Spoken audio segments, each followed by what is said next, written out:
There was a long 3.5-year study performed recently by Dr. Joan Fallon from New Rochelle, New York.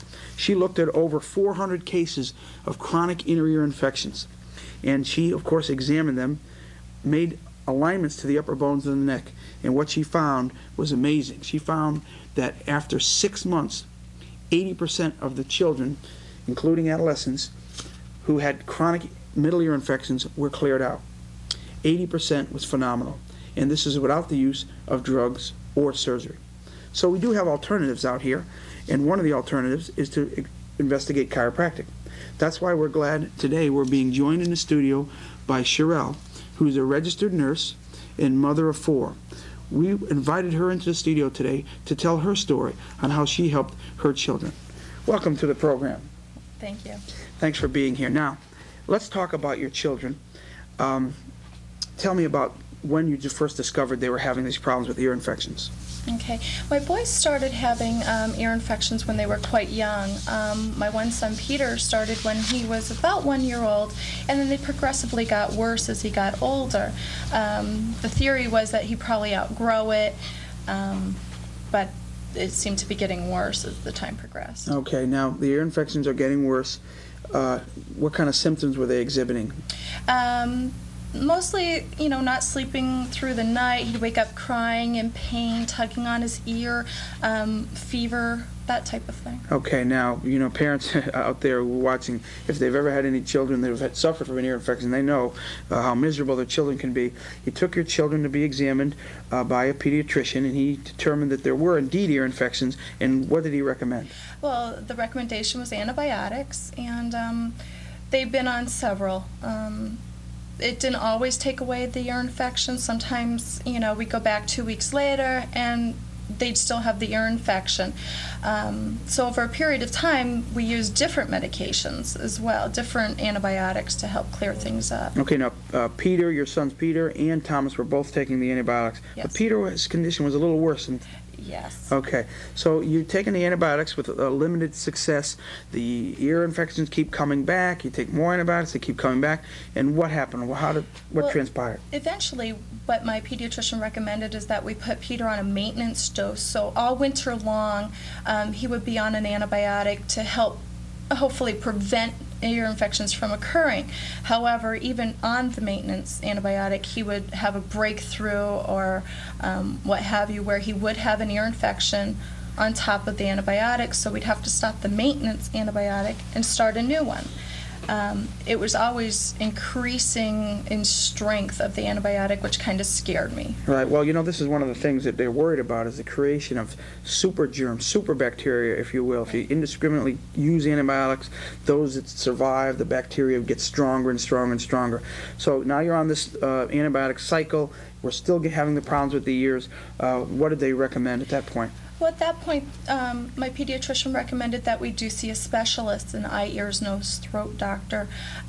When we went to see him, he basically said that both boys would need tubes placed in their ears, and because Peter had the more chronic condition, that maybe they should remove the adenoids as well.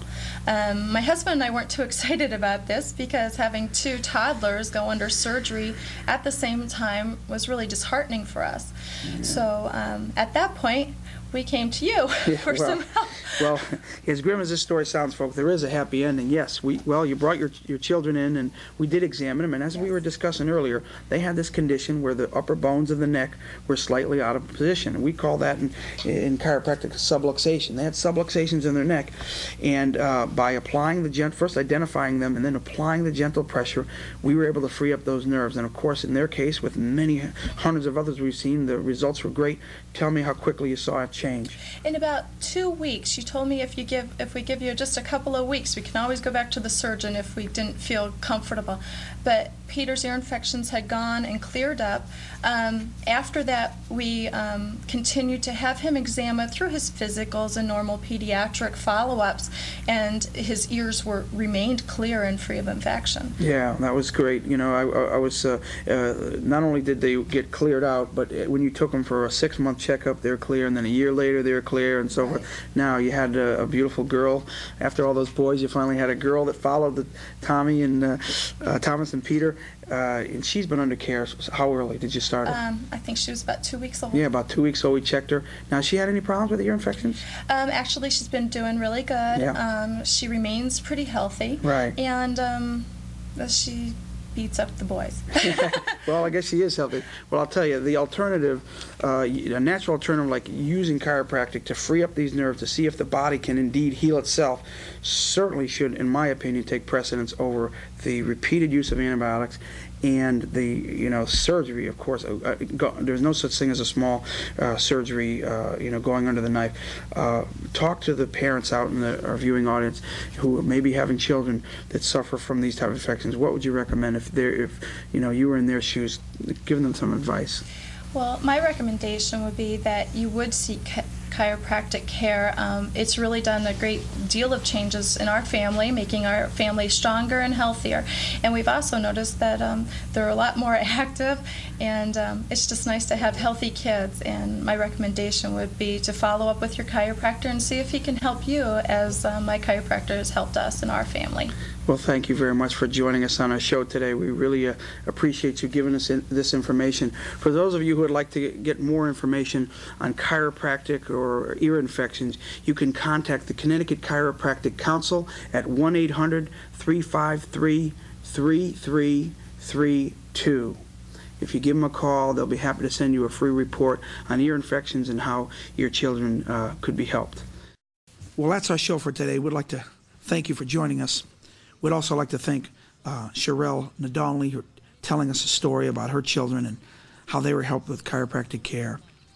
And for those of you in the viewing audience who have children, you sure want to make that step and seek out chiropractic care for those ear infections. Remember, chiropractic does not treat otitis media. What it does is corrects a neurological deficit that creates the environment that'll set up an ear infection, but boy, it does work.